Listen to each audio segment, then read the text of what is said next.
Hello traders, this is Rich Derrick from Tradesight. This is the market preview for the upcoming session, January 24th. What we saw this past session was kind of a lackadaisical, kind of a measuring day out of the S&P. The S&P futures were essentially unchanged on the day, and the Nasdaq futures were up about 8 handles on the day. Well, this was kind of disappointing, considering that we had some pretty good results from a couple of major players, being Google and IBM, with the results from Apple still on deck.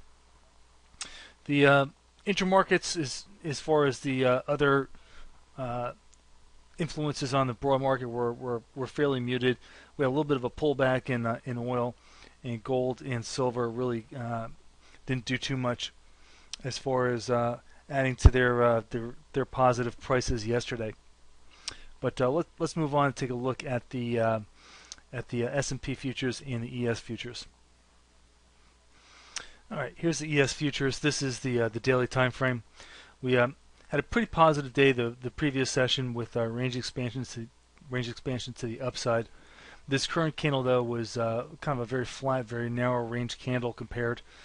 And so right now we're still kind of on our way to potentially the 1500 area, but we're still kind of haven't really been able to just pull away yet.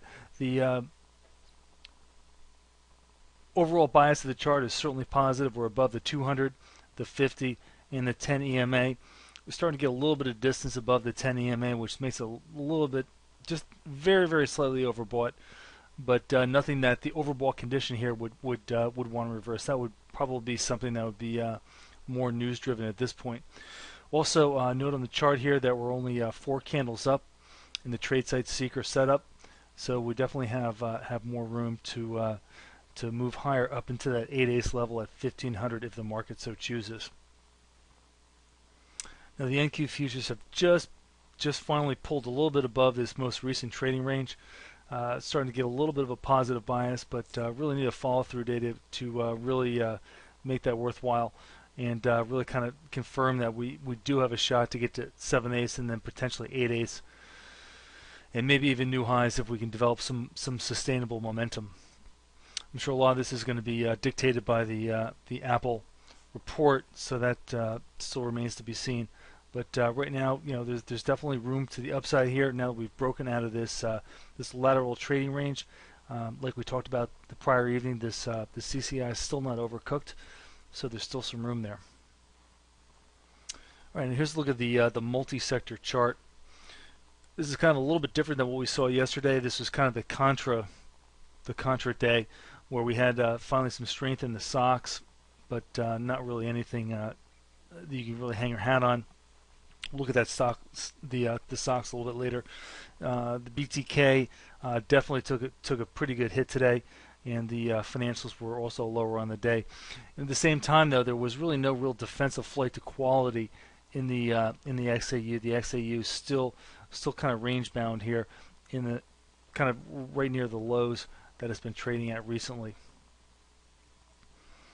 Here's a look at the total put call ratio. We did climb a little bit higher on the daily. We're definitely just above the midpoint here between overbought and oversold, but well below any of these prior climactic readings in the put call ratio. So we're still kind of waiting for that climactic reading that might imply some kind of a change in trend.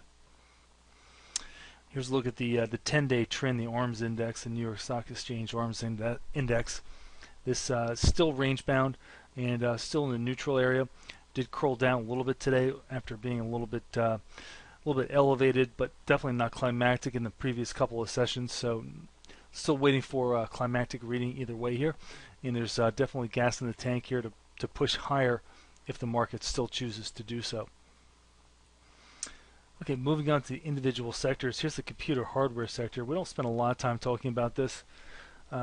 Today was really very, very strong, really fueled by the good performance out of IBM following the earnings.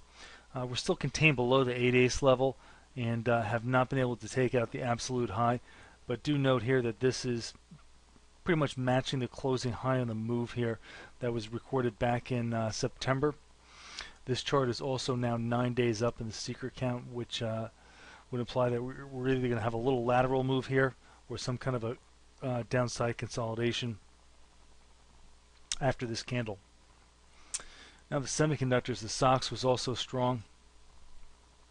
This is going to complete 9 days up here on the current seeker setup run, right into the plus 1/8 level at 414 on the GAN box. We did make a new high in the move, a new closing high that is, which is always important.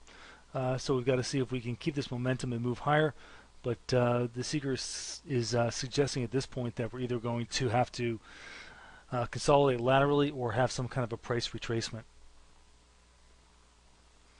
Here's the oil services index, the OSX. It's made a new high in the move here. It's now 8 days up in the seeker setup. It has made a new high in the move, and as you can see in the close here, also a new closing high. So those are both positive things. Just note that we are getting very close to that plus 2/8 key overbought area in the GAN box. But even while we're doing that, though, we're 8 bars up in the seeker setup, but we do not have an exhaustion warning. So if we turn back down here again, I would expect the pullback to be fairly moderate, maybe only down to this 8/8 level.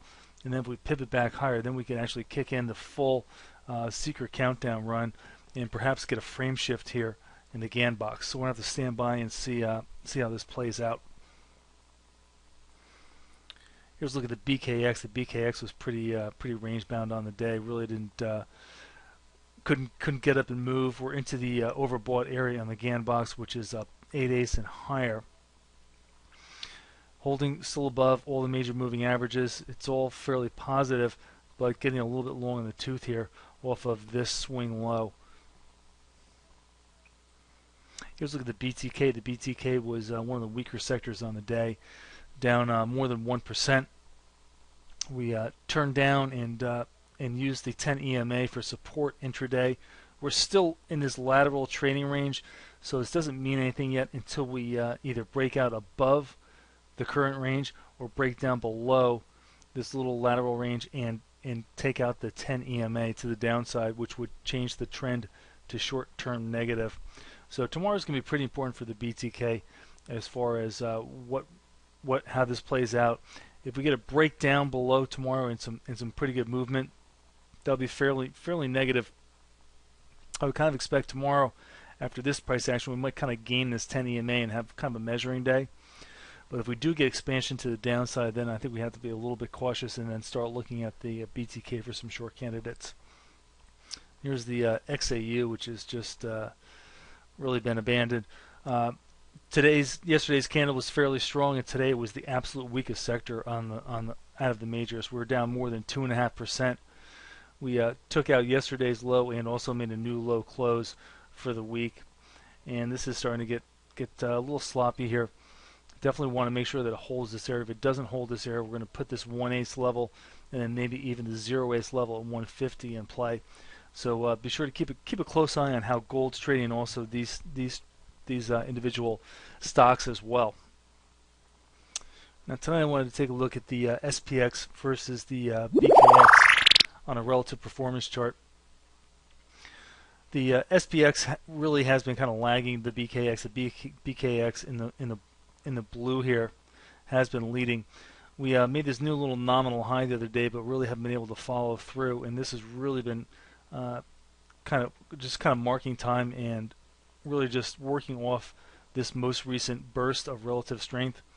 This was definitely weaker than the broad market today, so we want to make sure that we don't start to see the BKX start to roll over here. And if we do, then we're definitely going to want to focus to the later cycle plays on the long side, like the transports and the energy names. So it's definitely a chart that we're going to be on top of in the next couple of sessions. Okay, and here's a look at the oil futures. The oil futures really had a pretty bearish day.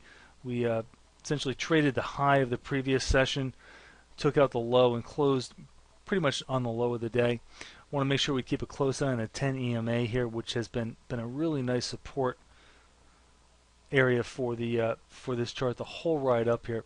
Definitely want to make sure that we don't lose that 10 EMA. If we do, then we're going to switch back to short-term negative, and we're going to have to start looking at these lower levels. The first one being 93 3/4. So definitely keep your eyes open on the oil futures tomorrow, since they were fairly weak today and have this bearish engulfing candle coming off of this range high area on this current move. Here's a look at the gold futures, which are 9 days up and still kind of wedged between the 50 DMA and the 10. Once it resolves this little range, this will probably have a pretty decent move.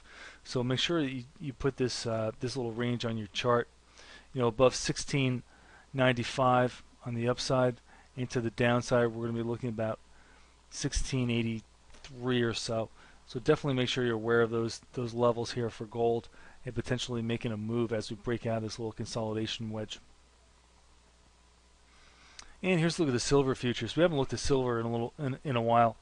What I wanted to point out was that silver has had a little bit better relative strength than gold. You can see that silver did get above the 50 DMA where gold could not. Right now we did print 9 candles up, 9 days up on the Seeker setup as of the close today. So we could see a little corrective activity, perhaps back down to this 4/8 level at 31.25. If we do get into that area, definitely want to be looking at potentially getting back on the long side of this if this is something that you trade, because we have had relative strength in silver versus gold. So on a pullback, this would be something that I'm looking for. And on the short side, we definitely want to be looking at a break below yesterday's 9 candle for some short setups. Well, thanks for listening, and we appreciate you spending time with us in the evenings. Please feel free to leave some comments below. We would be happy to hear from you. We're always welcome your comments. And again, this is Rich Derrick from Tradesight, and thanks for listening.